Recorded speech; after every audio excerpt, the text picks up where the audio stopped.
Assalamualaikum warahmatullahi wabarakatuh, para pemirsa GPR TV dimanapun Anda berada, dari Sabang hingga Merauke, dari Miangas hingga Pulau Rote. Dan kembali lagi bersama saya di sini, Dimas Aditya Nugraha, dari Gedung Kementerian Komunikasi dan Informatika Jakarta, yang akan menemani 30 menit waktu Anda ke depan di program dari redaksi Kominfo Newsroom. Tentu saja masih ditemani oleh dua orang redaktur kita. Yang pertama adalah redaktur infopublik.id yang menyapa dari secara daring, Bung Untung Sutomo. Apa kabar, Bung Tomo? Alhamdulillah, baik Mas Dimas dan pemirsa sekalian, tetap sehat dan semangat. Siap, Alhamdulillah selalu sehat semua. Dan redaktur GPR TV, Bung Jojo Raharjo yang menemani saya di studio. Sehat, Bung Jojo? Assalamualaikum, selamat pagi Bung Dimas dan juga Mas Untung Sutomo serta seluruh pemirsa GPR TV dimanapun Anda berada. Baik, terima kasih. Semoga kita sehat semua ya para pemirsa dan Bung Tomo dan Bung Jojo. Baik, mengawali acara kita kali ini, Bung Tomo, mungkin ada yang bisa disampaikan terkait agenda pemberitaan Kominfo Newsroom satu pekan ke depan.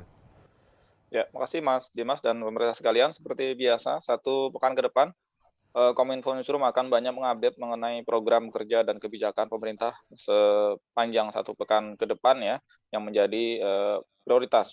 Yang pertama di sektor Polhukam, itu pemerintah masih fokus kepada update kajian terhadap Undang-Undang Informasi dan Transaksi Elektronik oleh tim Kementerian Koordinator Politik dan Hukum dan Keamanan Menko Polhukam bersama Kementerian Kominfo dan para ahli IT. Nah, ini penting karena diduga banyak pasal-pasal karet yang digunakan sehingga sering digunakan oleh sejumlah pihak untuk saling lapor dan sebagainya. Tetapi ini belum ada kata sepakat bahwa akan dilakukan revisi, tetapi tim masih melakukan kajian secara mendalam sehingga memang apakah betul membutuhkan revisi atau hanya membutuhkan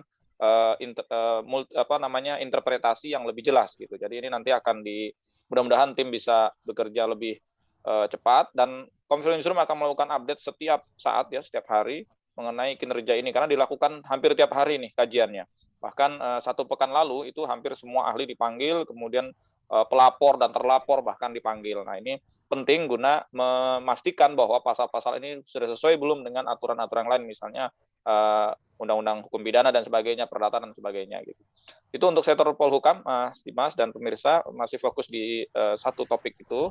Kemudian di sektor ekonomi, kami juga akan terus mengupdate mengenai update realisasi dana pemulihan ekonomi bagi masyarakat terdampak COVID ya. Ini penting karena yang jelas masyarakat sangat terdampak atas pandemi ini sehingga kami fokus pada updating bagaimana pemerintah pusat dan daerah, KPCPEN dan kemudian stakeholder lainnya fokus pada mengatasi dampak dari pandemi ini. Itu sektor ekonomi headline-nya akan terkait dengan realisasi itu. Kemudian kami juga akan terus mengingat ini di akhir Maret ya, sampai akhir Maret kita semua wajib pajak diminta untuk melakukan pemberitahuan SPT tahunan. Nah, ini juga akan terus kami update bagaimana prosesnya dan sebagaimana kondisi ya pandemi ini tentu harusnya menjadi satu prestasi untuk kita agar penggunaan e-filing ini bisa meningkat dari tahun sebelumnya. Masih di sektor ekonomi ya, ini kami juga akan terus karena rencananya di bulan ini dan bulan depan itu banyak sekali pembangunan infrastruktur yang selesai, misalnya bendungan dan lain sebagainya yang diresmikan oleh Presiden. Nah, ini kami juga akan mengupdate terus-menerus bagaimana progresnya, kemudian dampaknya, kemudian manfaatnya bagi masyarakat ya. Salah satunya misalnya bendungan di Banten yang pekan lalu diresmikan. Nah, ini di tempat lain juga akan menyusul sehingga kami akan update secara kontinu bagaimana nanti dampaknya terhadap masyarakat. Kemudian di sektor PMK juga ini masih terkait dengan update penanganan kesehatan masyarakat ya terkait dengan pandemi COVID-19, kemudian menjelang masa pancaroba, berakhirnya musim penghujan memasuki musim kemarau. Nah, ini biasanya juga akan timbul banyak penyakit, kemudian ada juga bencana ya, potensi bencana. Ini tentu akan kami update terus secara real time bahkan di kanal-kanal Kominfo Newsroom. Mungkin itu Mas Dimas dan pemirsa sekalian, 3-4 headline yang tentu akan kami update satu pekan ke depan, di samping kebijakan dan program lainnya yang terus dikejar oleh pemerintah. Baik, terima kasih Bung Tomo, menarik sekali tentang update revisi Undang-Undang ITE ya.